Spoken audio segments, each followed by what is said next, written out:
Hi, I'm Alan from Bird Be Gone, and today I'd like to show you how to program the Bird Chase Supersonic Unit. The Bird Chase Supersonic Unit is great for lower population areas. I would typically avoid using it for any heavy population and nesting situations, as those are more designated for our physical bird deterrents that we have. The Bird Chase Supersonic Unit will be used with the 110 volt outlet, and before you program it, make sure the unit is off and the volume setting is on at the lowest setting possible. The Bird Chase Supersonic Unit covers 8 different bird settings: the general setting that cycles through everything, the goose setting, woodpeckers, grackles, sparrows, crows, and pigeons. So we're actually going to go ahead and program it on the general setting today. So let's turn the unit on, and we'll select the day of mode that we'll like.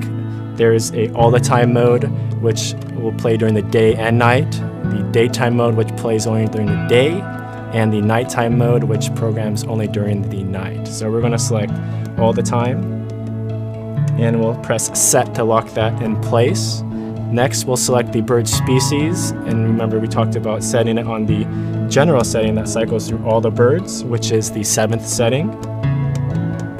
And once we find that, we'll select set and lock it into place as well. As soon as you press set on the bird species, it will start playing sound, the audible recordings, and you'll adjust it to what is suitable for your situation. You'll hear that there. It does get fairly loud. And once it plays for 2 minutes approximately, it will pause for 10 minutes. It'll show pause on the display shown. So if you're worried about, a pause phase, that is what it's meant for 10 minutes. You'll see that there are optional inputs on the side here for additional speakers. You have the option of adding up to 4 additional speakers in this case, and those speakers come in sets of 2.